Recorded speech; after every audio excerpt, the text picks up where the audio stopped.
anak-anak semua, hari ini kita akan masuk kepada materi multidimensi identitas dalam diri individu maupun kelompok.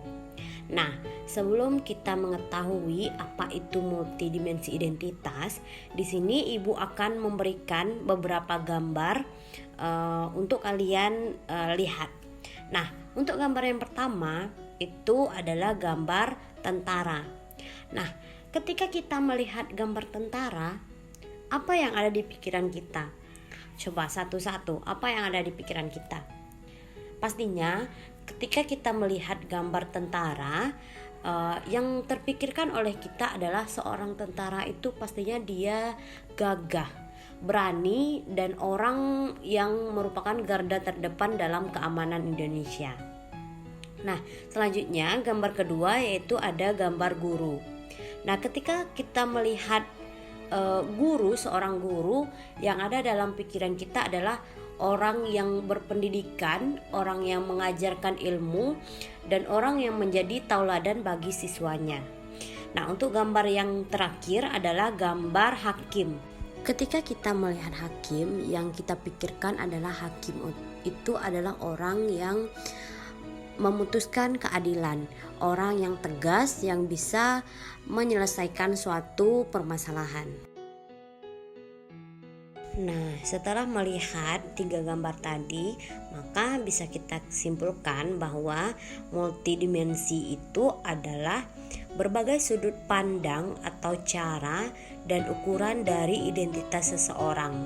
Nah, identitas seseorang di dalam kelompok atau masyarakat merupakan suatu keadaan, sifat, atau ciri-ciri khusus seseorang yang dapat menandai eksistensi atau keberadaan seseorang di masyarakatnya. Nah, anak-anak, ada beberapa faktor yang menyebabkan multidimensi identitas ini terjadi. Yang pertama yaitu cara pandang yang berbeda terhadap status dan peranan seseorang dalam kelompok. Nah, di sini kita ambil contoh yaitu pemuka masyarakat yang ada di dalam masyarakat perkampungan atau pedesaan. Nah, masyarakat di desa memandang bahwa pemuka masyarakat itu bisa menyelesaikan masalah yang terjadi di dalam desa tersebut. Sedangkan pada masyarakat perkotaan, mereka memandang pemuka masyarakat itu sama sekali tidak bisa menyelesaikan masalah. Untuk menyelesaikan masalah, ada orang-orang tertentu yang bisa mengatasi hal tersebut, seperti orang-orang petinggi atau para polisi atau yang profesional. Nah, jadi ada 2 cara pandang antara status dan peran seseorang antara masyarakat pedesaan tadi dengan masyarakat perkotaan. Nah, itulah salah satu faktornya. Nah, masuk kita kepada faktor yang kedua, itu ukuran yang selalu berubah tidak sebanding dengan kemampuan seseorang penyandang identitas.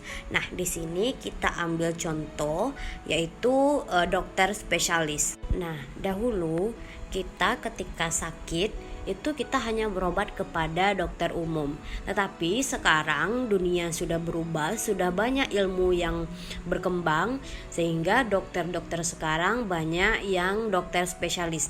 Nah, contohnya ketika kita sakit kulit atau ada hal-hal yang bermasalah dengan kulit kita, maka kita akan pergi kepada dokter spesialis kulit. Ketika kita sakit jantung, kita akan pergi ke dokter spesialis jantung.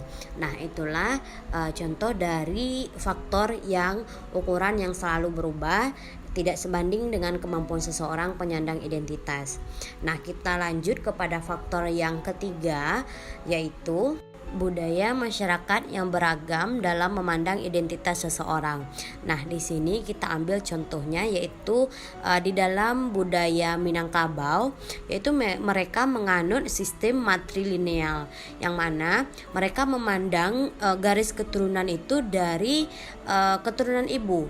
Sedangkan di dalam pandangan orang Batak, contohnya mereka itu memandang garis keturunan itu berdasarkan patrilineal, yang mana garis keturunan itu diwariskan dari garis keturunan ayah. Nah, Itulah yang disebut dengan budaya masyarakat yang beragam dalam memandang identitas seseorang.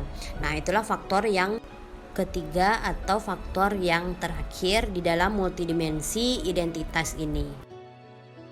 Nah, anak-anak, mungkin itu saja pembelajaran kita hari ini.